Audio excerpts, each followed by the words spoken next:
Hello, everybody, and welcome back to the Jocks of All Trades podcast. I'm Brad Thing, joined by my friend Carter Bloodstone. If you can't tell by the names, we're going to talk about Werewolf by Night. If you haven't seen it yet, you should. The spoiler button is going to be clicked really, really early in this. But before we get started, let's hit that intro.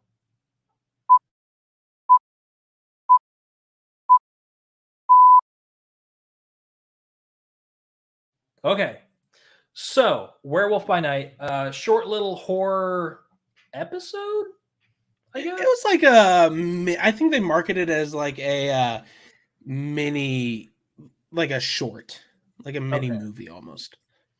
I liked it. I'm going to have to put us through a video again because I can't say anything without it being a spoiler. So here's your spoiler alert warning. If you go past this, it's your fault.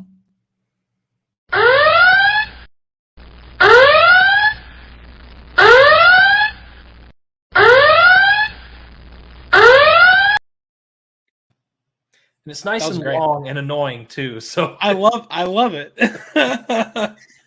Okay, now we can talk. First of all, did you like that it was in black and white? This has been the biggest question I've seen online. I loved that because I think if it were done in like a style of like Loki, where it's like present day in the MCU. Well, I guess this is technically present day in the MCU, but if like they were using the same film techniques as like they do in any like a She-Hulk or Loki or anything, I would have been really annoyed that it was in black and white. But because they went with that like classic horror trope, like practical effects, all that, I loved that it was in black and white. I thought it added a lot to it. It felt like I was watching a Universal movie, like the Creature from the Black Lagoon, like yeah. Oh, this is cool. Yeah, it was like it was like almost on that borderline of like cheesy, but also just like really good and well done. Yes. Oh, if you don't know, this movie is probably, I'm just going to make a guess here, is probably going to be the precursor to a Midnight Suns movie. We'll circle back to what the Midnight Suns are later for those of you that are not comic heads and may not know. That's okay. We're going to get you set and tell you exactly what it is. But I enjoyed, it's hard for me to pick anything out of this that I didn't like because the acting was superb. Did you know they were trying to kill each other the whole time?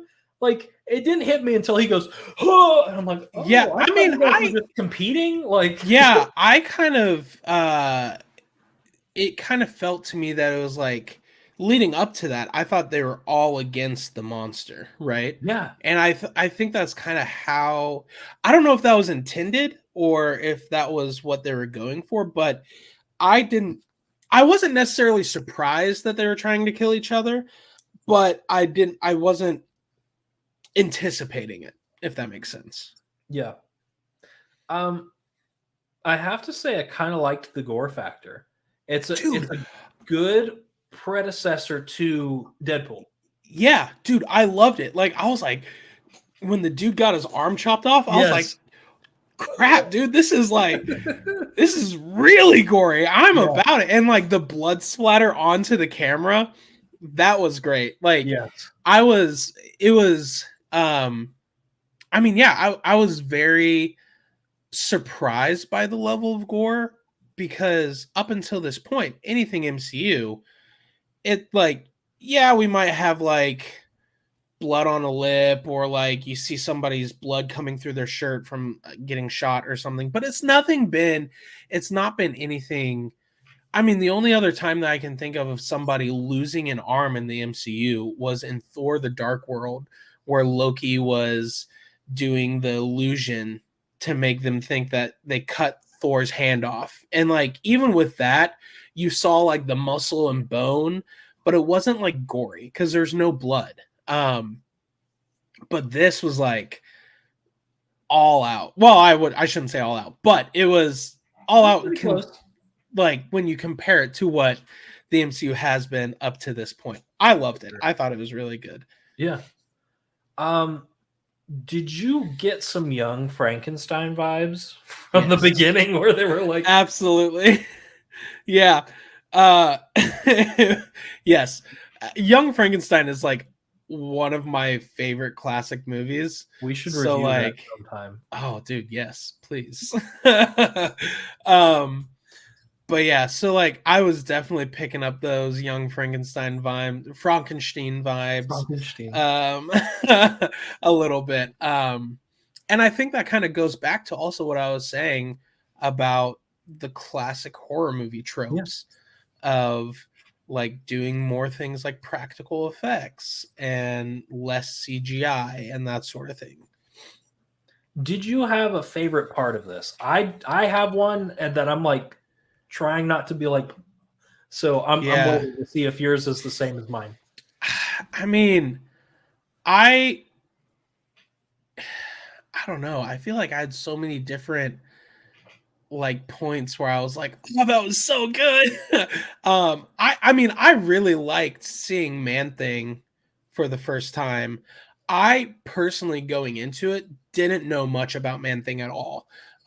So I went in kind of blind about that on that end of it.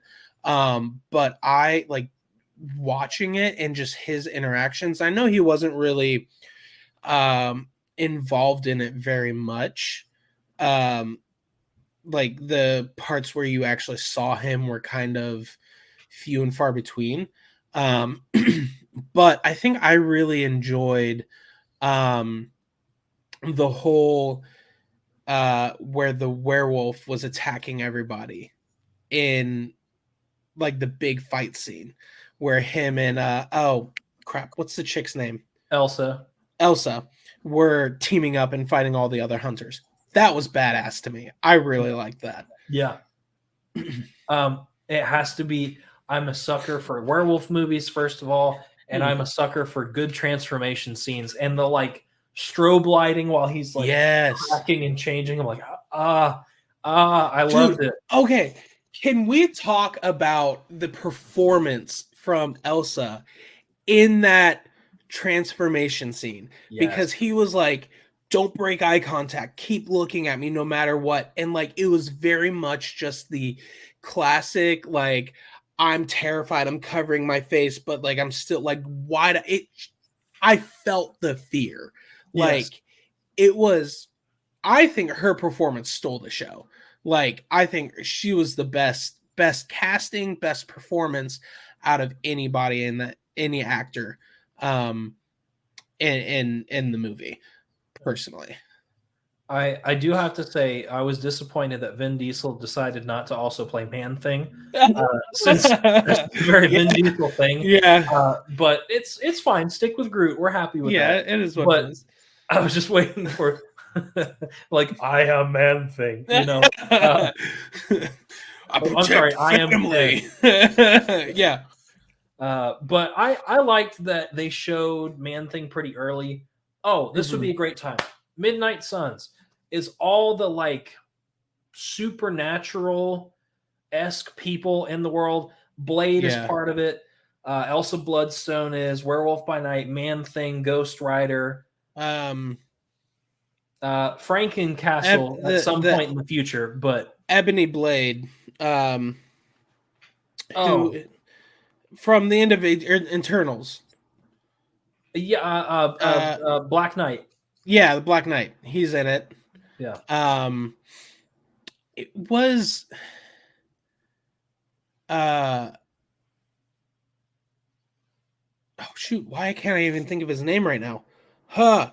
Um Leader of Shield. He's never been involved in it, right? Oh, Nick Fury? Nick Fury. Thank you. No. Gosh. I'm not even who am I? I don't deserve to be on this call. You're okay. No, Fury's never been involved with them. They've always just kind of been like a ragtag group of like, this isn't Avengers level stuff, but it's spooky, so go deal with it because you're spooky. So right. So let me ask you: do you think we will see Man Thing again in the Blade movie? That's possible. That's possible. I definitely Especially, think if not Man Thing, I'm hoping that'll be our first look at Ghost Rider oh because man, but yeah. yeah. Who would you cast as Ghost Rider? Getting a little off topic here, but Nick Cage. I'm kidding. perfect casting. I don't know. I really don't know because it's starting to become everyone is in the MCU now. So like Right? some of the people that I would cast are already here. Yeah. I don't know. I really don't know. What about you? Do you know of anybody you would think of to play him? So I think the obvious choice that a lot of people are gonna say is Norman Reedus. Oh, I think he would be a good ooh, casting. Um, my very, very close second choice would be Charlie Hunnam. He yeah, played Jax in Sons of Anarchy. yep. Um, I think he would be a really good Ghost Rider.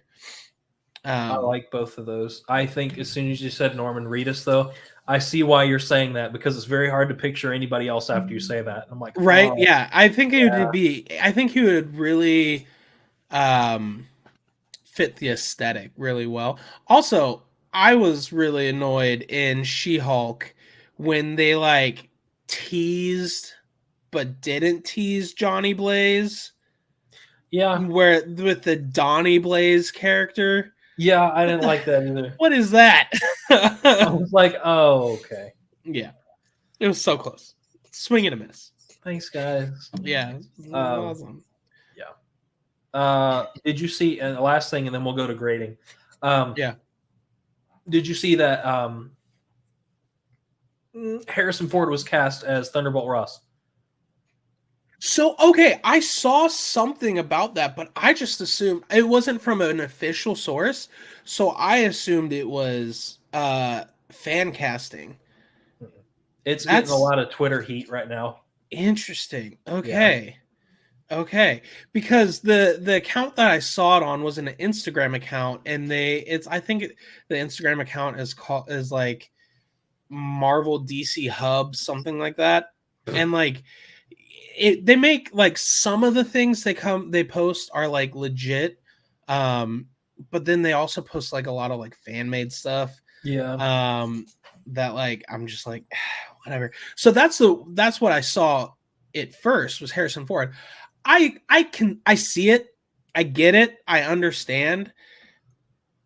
I almost wish they would have gone with a lesser known actor. Or somebody younger, just like a Yeah. hair younger. Yeah. However, do you think we'll get Red Hulk? Oh, man. I don't know. I kind of hope not. After like I enjoyed She-Hulk. I did. But I thought it was good. But there it is. Any Hulk standalone anything has never blown me away. Mm-mm. Like I've never been impressed by it. Nope. And I'm afraid that if we do a Red Hulk, if we get a Red Hulk, even if it's in the Thunderbolts, it's gonna be the same thing. Because also, like, I'm slowly losing, I hate to say this, I'm slowly losing faith in Marvel's ability to do good CGI. Because when you look at the stupid third eye on Doctor Strange's forehead in Multiverse of Madness, It looks like it annoying it orange. looked it looked stupid. It looked awful. And then when you look at She-Hulk, through the majority of the series, there were a couple shots here and there where I'm like, okay, yeah, that looked really good. But the majority of it just looked bad. Like not good CGI. And so like what I'm afraid is will happen is if we get a Red Hulk, they're literally just going to take Hulk from like the Avengers and color it green or red and slap a gray mustache on it. Yeah. And it's going to look like trash. Like I'm not Well, let's be honest. This has not been the best phase of the MCU. It has not. So- It really hasn't. And I'm really bummed about that because I feel like it started out so strong. Yes. And now it's just garbage. It's just, yeah, it's gone downhill. I rewatched Yeah. Shang-Chi the other day, and I forgot how good that movie was. That movie is really good. Yeah. I was pleasantly surprised by that movie. But yeah, I mean, I just think Kevin, Kevin, just needs to do better. That was a She-Hulk finale reference. If you haven't, we've already done the spoiler warning. It's fine. Yeah. But yeah, I mean, dude, I'm losing. I'm excited. So here's where I am kind of with the MCU overall. I'm a huge MCU nerd. I love it. I've seen every MCU movie in the theaters except for the first Iron Man, I think. And all of those have been opening night except for the first Iron Man, Spider-Man Homecoming, and the most recent one that just came out. Not Multiverse of Madness. Love and Thunder, yeah. Those are the only three that I haven't seen opening night. I'm really excited for where the MCU is going with Kang. I think that is bound to be an incredible story arc, and I think Kang is a great villain to follow up Thanos. I'm not stoked about where the MCU is currently. Yeah. It just feels like instead of one storyline, it feels like this.